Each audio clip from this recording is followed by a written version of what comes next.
आज ना मंडळी आपण माझ्या खूप आवडीचा रॉयल रिच फ्लेवरचा मस्त थंडगार असा हा पदार्थ बनवतोय। फ्रीजमध्ये 4 ते 5 दिवस मस्त टिकतो। बाहेर 1000 रुपयांना मिळणारा पदार्थ घरी 150-200च्या खर्चात तयार होतो आणि भरपूर जणांना पुरतो।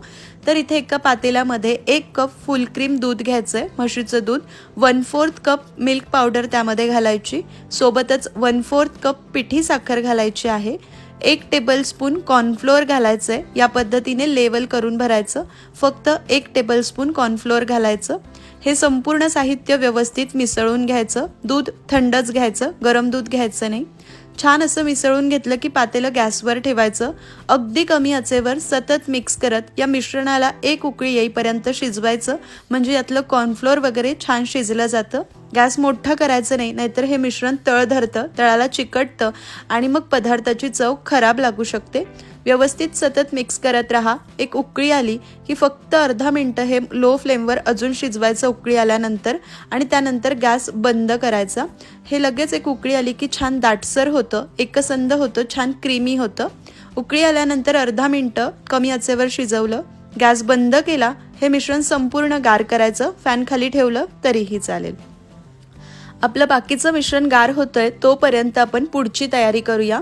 तर इथे एका पॅनमध्ये 2 टेबलस्पून चिरून घेतलेले मी बदाम घेतले, त्यामध्ये 1 टेबलस्पून पिस्ता सुद्धा होता आणि 3 टेबलस्पून काजू घेतलेले आहे। मध्यम ते मोठ्या आचेवर फक्त हलकेसे गरम होईपर्यंत भाजून घ्यायचे, म्हणजे यांची चव आणखीन छान खमंग लागते।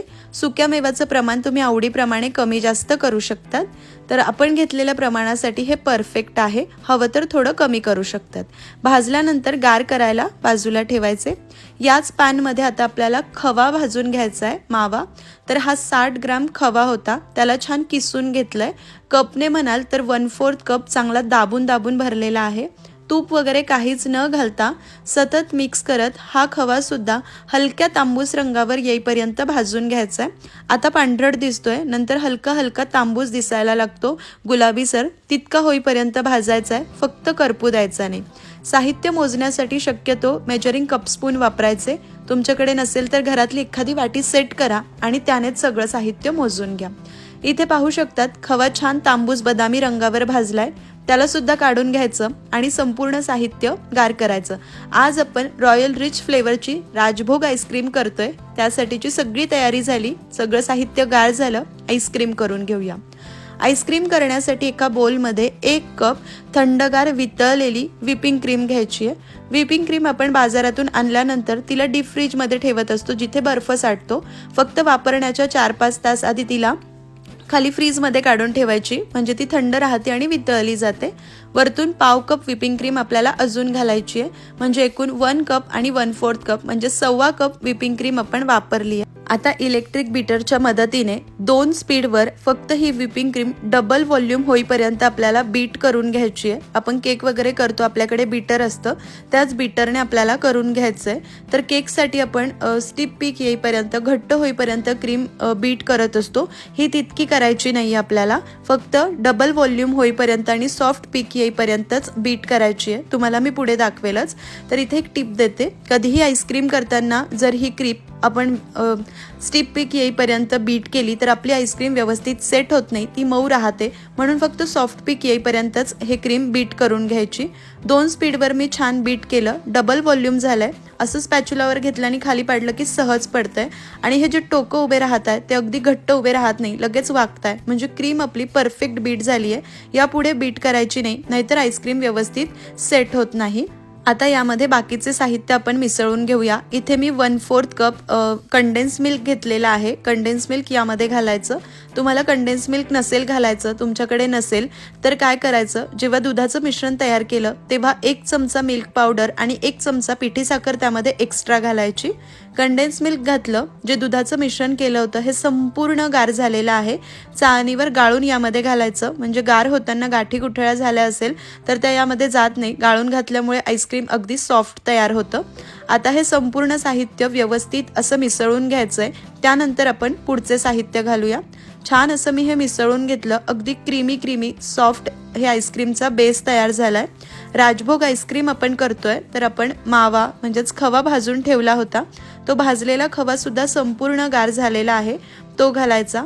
इथे घालताना संपूर्ण साहित्य थंडगार असावं तेव्हाच घालायचे। सुक्या मेव्याचे काप घालायचे आहे। थोडेसे मी गार्निशिंगसाठी उरवून घेतले आणि 3-4 चमचे दुधामध्ये केशर मी जरा वेळ आधी भिजवले होते ते केशर घालायचे भिजलेले, म्हणजेच केशरचं दूध घालायचं। तुमच्याकडे केशर नसेल तर 1-2 चिमूट तुम्ही खाण्याचा रंग घातला तरीही चालेल किंवा दुधामध्ये मिक्स करून घातला तरीही चालेल। आता हे संपूर्ण साहित्य व्यवस्थित इथे आपल्याला मिक्स करून घ्यायचंय। अगदी घरात ठेवलेल्या साहित्यात ही छान आईस्क्रीम तयार होते। इतक्या प्रमाणात तयार केलेल्या आईस्क्रीम मध्ये 15 ते 18 स्कूप आपले तयार होतात आणि सेट सुद्धा खूप मस्त होते, तुम्हाला दाखवेलच। शेवटी फक्त अर्धा मिनिट बीटर आपल्याला 1 ते 2 स्पीडवर फिरवून घ्यायचंय, म्हणजे खवा वगैरे सगळं व्यवस्थित मिक्स होईल। आईस्क्रीम एकसारखी छान अशी लाईट क्रीमी तयार होईल। खाताना अजिबात हेवी वाटत नाही, खूप मस्त अशी ही आईस्क्रीम तयार होते। मस्त असं मी अर्धा मिनिटासाठी बीट करून घेतलं। आता ही राजभोग आईस्क्रीम आपल्याला सेट करायची आहे। एखादं एअरटाईट कंटेनर घ्यायचं, त्यामध्ये संपूर्ण मिश्रण काढायचं आणि एक 10 ते 12 तासांसाठी फ्रीजमध्ये डीप फ्रीजमध्ये आईस्क्रीम सेट करायला ठेवायची। मध्ये मध्ये सारखं डीप फ्रीजचं झाकण उघडायचं नाही, नाहीतर आईस्क्रीम व्यवस्थित सेट होत नाही। शक्यतो रात्री करायची, म्हणजे रात्रभर ती छान सेट होते, म्हणजे आपल्याला हवी तेव्हा आपण सर्व करू शकतो। तुमचं झाकण घट्ट बसत नसेल तर मधून दुधाची पिशवी किंवा फॉइल पेपर वगैरे लावा, म्हणजे आईस्क्रीमच्या आतमध्ये आईस क्रिस्टल्स तयार होत नाही। आता मध्ये मध्ये झाकण न उघडता एक 10 ते 12 तासांसाठी फ्रीजमध्ये आईस्क्रीम सेट करते आणि फ्रीजची स्पीड उन्हाळ्यासाठी असते त्यावरच असावी। तर एक 10-12 तासांनंतर आईस्क्रीम मस्त सेट झालेला आहे। मस्त रिच क्रीमी असं आपलं राजभोग आईस्क्रीम तयार आहे। किती सुंदर स्कूप होत आहे, मी तुम्हाला करून दाखवते। लगेच हे असं वितळलं सुद्धा जात नाही, मस्त आईस्क्रीम राहतं आणि भरपूर जणांना पुरतं बरं का हे। अगदी कमी खर्चामध्ये तयार होतं। बाहेर तुम्हाला इतकं प्युअर आणि इतकं खरंखुऱ्या चवीचं राजभोग आईस्क्रीम बाहेर शक्यतो मिळणार नाही, हे तुम्ही घरीच तयार करू शकतात। आणि ही आईस्क्रीम माझी गॅरंटी आहे तुमच्या घरात सगळ्यांना आवडणार आहे आणि पहिल्याच प्रयत्नात तुम्हाला उत्तम जमणार आहे। वेगवेगळ्या फ्लेवरच्या आईस्क्रीमची रेसिपी आपल्या चॅनलवर आहे, कुल्फीची रेसिपी आहे, तुम्ही नक्की पहा। मस्त रबडी कुल्फी मी दाखवलेली आहे, कपकेक वगैरे दाखवले, रेसिपी नक्की पहा। डिस्क्रिप्शनमध्ये लिंक आहे। दिसायला जितकी सुंदर दिसते ना, खायला त्यापेक्षा खूप जास्त चविष्ट आहे। अगदी मऊसूत क्रीमी हे आईस्क्रीम झालंय। सेट सुद्धा खूप मस्त झालेला आहे। तर तुम्हाला अजून अशा आईस्क्रीमच्या रेसिपी पाहायच्या का, मला कमेंट करून जरूर कळवा। अजिबात आईस क्रिस्टल्स वगैरे यामध्ये तयार झालेले नाही, तर तुम्ही सुद्धा ही राजभोग आईस्क्रीम जरूर ट्राय करा। आजची रेसिपी कशी वाटली मला कमेंट करून जरूर कळवा। रेसिपी आवडली असेल तर कृपया लाईक शेअर, चॅनलला सबस्क्राईब करा।